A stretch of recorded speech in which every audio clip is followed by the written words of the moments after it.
Welcome back to Karen's channel, visitor. The boss likes ranting and views, so combining these two together gives us a rant view. Let's hear an unscripted rant view about something or someone and pray to God Emperor that Karen stays coherent. Enjoy. Good morning, tacticians. So, I noticed Nicodemus's events banner being in the game, and little detour here. Boy, does he look like a brooding German teenager in the in the banner and on his portrait in the game. This means that he is visible in the game, so let's have a look at him. Okay, his model looks absolutely badass, so well done on modeling that snow print. And if you look closely when you move him, the little jangly thingies, the canisters for gene seeds on his crotch, or belt, okay, fair. The what are they called again? Oath seals, I think, on his power pack. The dangly thing on his chainsword, and okay, I'm gonna stop naming those things now. Are physics animated, which is something I love, and the last character I saw it on, I think, was Corodius. So nicely animated snow print.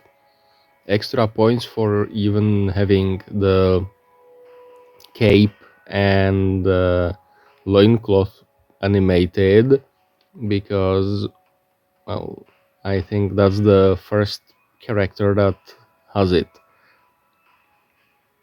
Heads down, heads off, heads eaten.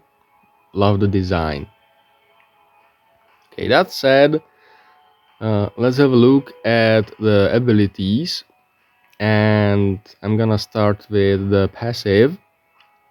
So the passive causes Nicodemus to heal all adjacent friendly units for some health. I'm not sure yet how it scales at higher levels, but off the top of my head, at level 50, the ability roughly increases in power 100-fold. Then again, he's already starting at rare, so it may be a little less. Oh, I'm gonna wildly fire into the dark that it may heal something like 1200 to 2000 to everyone at level 50. It's probably wrong.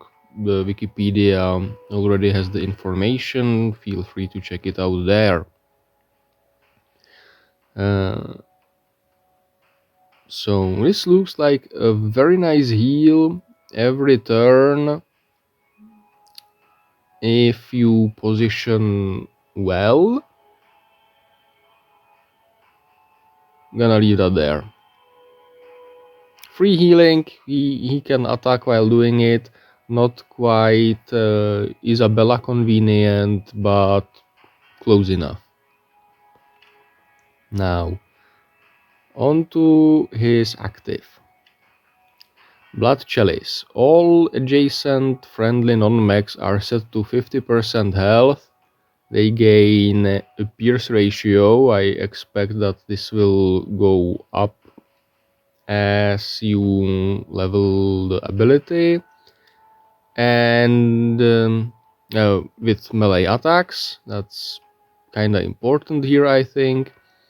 And heal for a little health if they perform a melee attack. Again, this will probably increase roughly 100-fold at level 50. So this works sort of like Abaddon's active, in that in an emergency, when his allies are at very low health, this is a heal, especially for the really beefy heroes that have 10k health.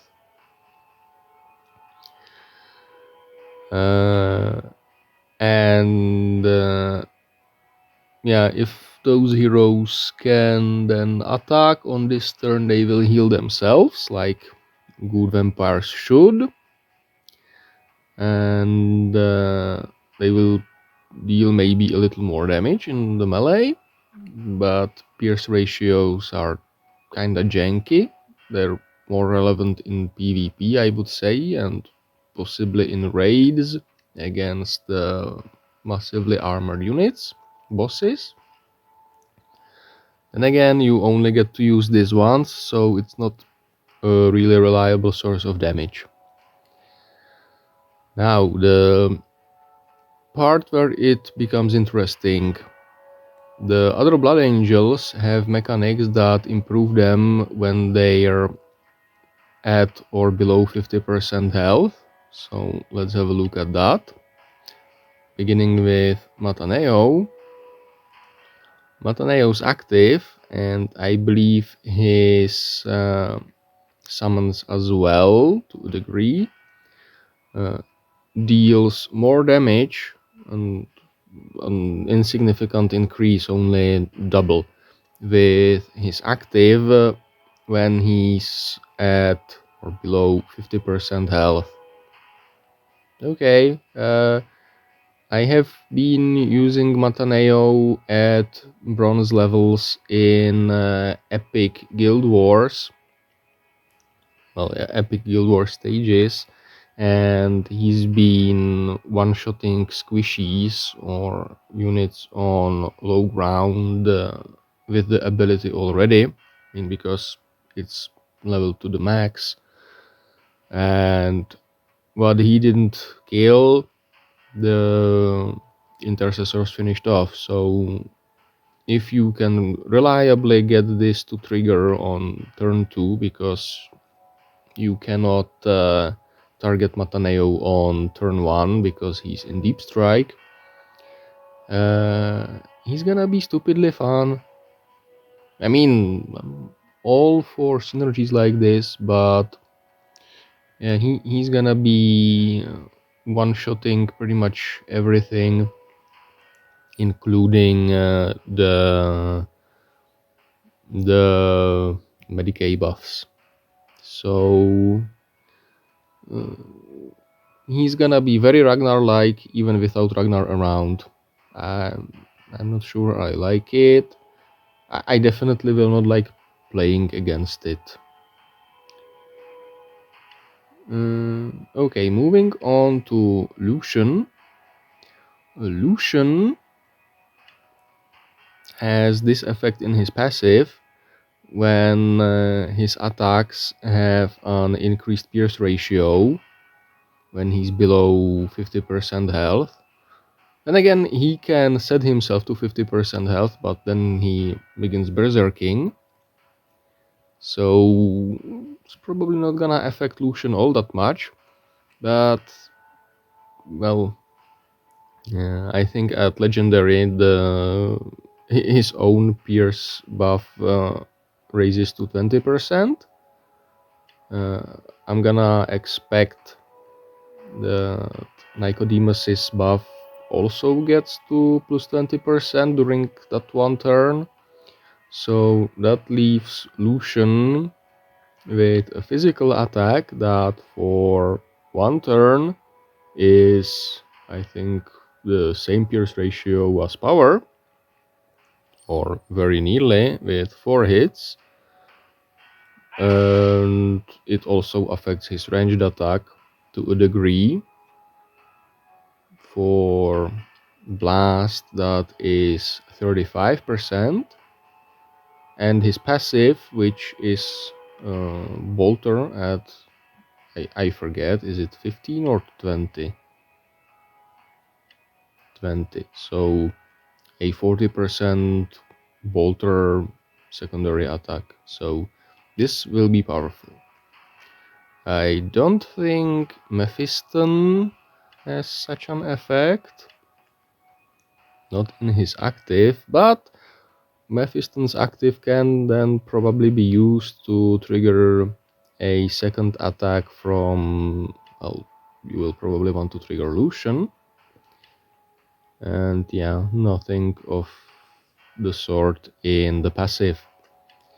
The final Blood Angel will probably also have some such effect.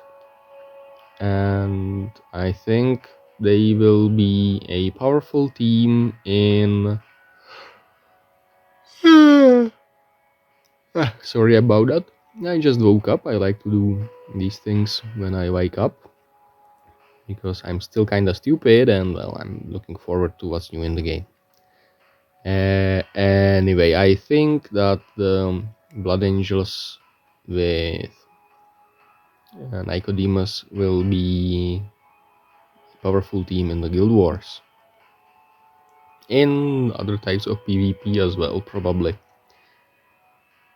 Okay, I think that's all I have to say about our angry blonde teenager.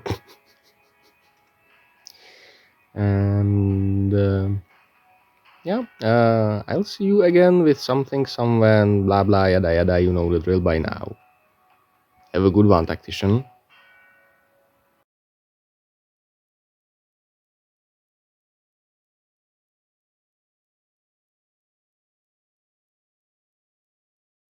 If you enjoyed this video, like it, share it, subscribe to the channel, and watch the video again.